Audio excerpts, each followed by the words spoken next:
प्राचीन काल की बात है। किसी राज्य में एक बड़ा प्रतापी और दानी राजा राज करता था। वह हर गुरुवार को व्रत रखकर दीन दुखियों की मदद करके पुण्य प्राप्त करता था। परंतु ये बात उसकी रानी को अच्छी नहीं लगती थी। वह न तो व्रत करती थी और न ही दान पुण्य में विश्वास रखती थी।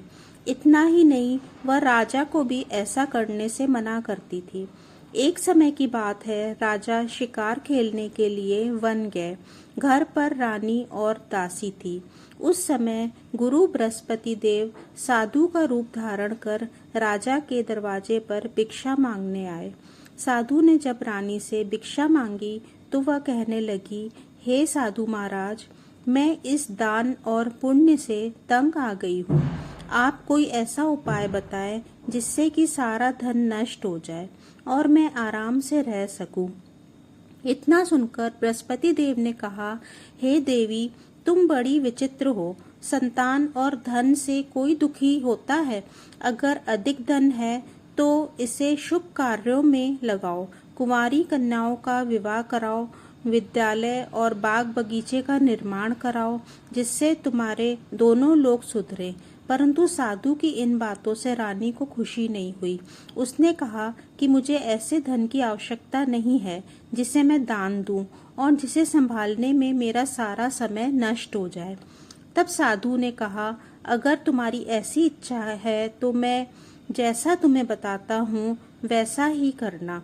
गुरुवार के दिन तुम घर को गोबर से लीपना, अपने बालों को पीली मिट्टी से धोना, राजा से हजामत बनाने को कहना, भोजन में मांस मदिरा का प्रयोग करना, कपड़े धोबी के यहाँ धुलने देना। इस प्रकार 7 बृहस्पतिवार करने से तुम्हारा समस्त धन नष्ट हो जाएगा। इतना कहकर साधु के रूप में बृहस्पति देव अंतर्ध्यान हो गए। साधु के अनुसार कई बातों को पूरा करते हुए रानी को केवल 3 बृहस्पतिवार ही बीते थे कि उसकी समस्त धन संपत्ति नष्ट हो गई। भोजन के लिए राजा का परिवार तरसने लगा। तब एक दिन राजा ने रानी से बोला कि हे रानी, तुम यहीं रहो, मैं दूसरे देश को जाता हूँ, क्योंकि यहाँ पर सभी लोग मुझे जानते हैं, इसलिए मैं कोई छोटा कार्य नहीं कर सकता। ऐसा कहकर राजा दूसरे देश चला गया। वहाँ वह जंगल से लकड़ी काट कर लाता और शहर में बेचता। इस तरह वह अपना जीवन व्यतीत करने लगा। इधर राजा के परदेश जाते ही रानी और दासी दुखी रहने लगे। एक बार जब रानी और दासी को 7 दिन तक बिना भोजन के रहना पड़ा तो रानी ने अपनी दासी से कहा, हे दासी, पास ही के नगर में मेरी बहन रहती है। वह बड़ी धनवान है। तू उसके पास जा और कुछ ले आ, ताकि थोड़ा बहुत गुजर बसर हो जाए। दासी रानी की बहन के पास गई। उस दिन गुरुवार था और रानी की बहन उस समय बृहस्पतिवार व्रत की कथा सुन रही थी। दासी ने रानी की बहन को अपनी रानी का संदेश दिया, लेकिन रानी की बड़ी बहन ने कोई उत्तर नहीं दिया। जब दासी को रानी की बहन से कोई उत्तर नहीं मिला तो वह बहुत दुखी हुई और उसे क्रोध भी आया। दासी ने वापस आकर रानी को सारी बात बता दी। यह सुनकर रानी ने अपने भाग्य को कोसा। उधर रानी की बहन ने सोचा कि मेरी बहन की दासी आई थी, परंतु मैं उससे नहीं बोली, इससे वह बहुत दुखी हुई होगी। कथा सुनकर और पूजा समाप्त करके वह अपनी बहन के घर आई और कहने लगी, हे बहन, मैं बृहस्पतिवार का व्रत कर रही थी। तुम्हारी दासी मेरे घर आई थी, परंतु जब तक कथा होती है तब तक न तो उठते हैं और न ही बोलते हैं, इसलिए मैं नहीं बोली। बताओ दासी क्यों आई थी? रानी बोली, बहन, तुमसे क्या छिपाऊं, हमारे घर में खाने तक को अनाज नहीं है।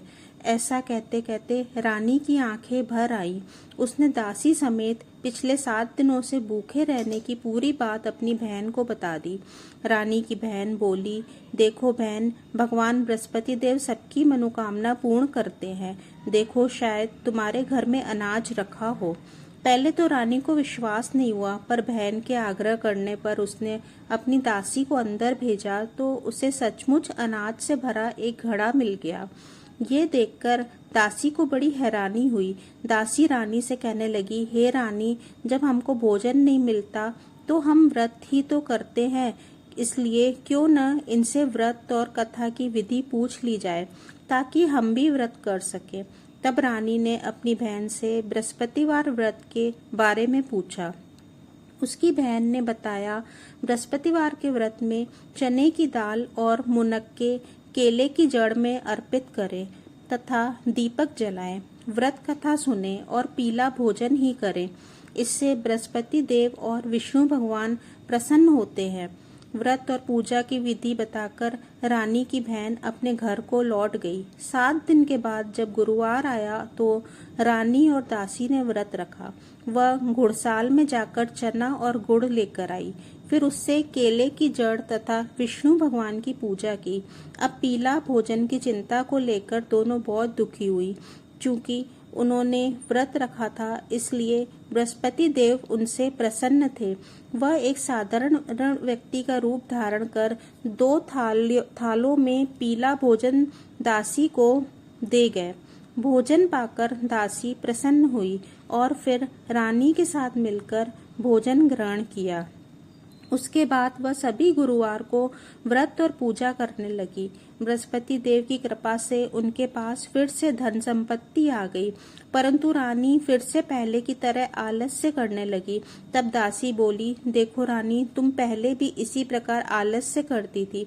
तुम्हें धन रखने में कष्ट होता था, इस कारण सभी धन नष्ट हो गया, और अब जब देव बृहस्पति की कृपा से धन मिला है तो तुम्हें फिर से आलस्य होने लगा है। रानी को समझाते हुए दासी कहती है कि बड़ी मुसीबतों के बाद हमने ये धन पाया है, इसलिए हमें दान पुण्य करना चाहिए, भूखों को भोजन कराना चाहिए और धन को शुभ कार्यों में खर्च करना चाहिए। इससे तुम्हारे कुल का यश बढ़ेगा, स्वर्ग की प्राप्ति होगी और पितृ प्रसन्न होंगे। दासी की बात मानकर रानी ने अपना धन शुभ कार्यों में खर्च करने लगी। इससे पूरे नगर में उसका यश बढ़ने लगा। बृहस्पतिवार व्रत कथा के बाद श्रद्धा के साथ आरती की जानी चाहिए। इसके बाद प्रसाद बांटकर उसे ग्रहण करना चाहिए। जय बृहस्पति देवता।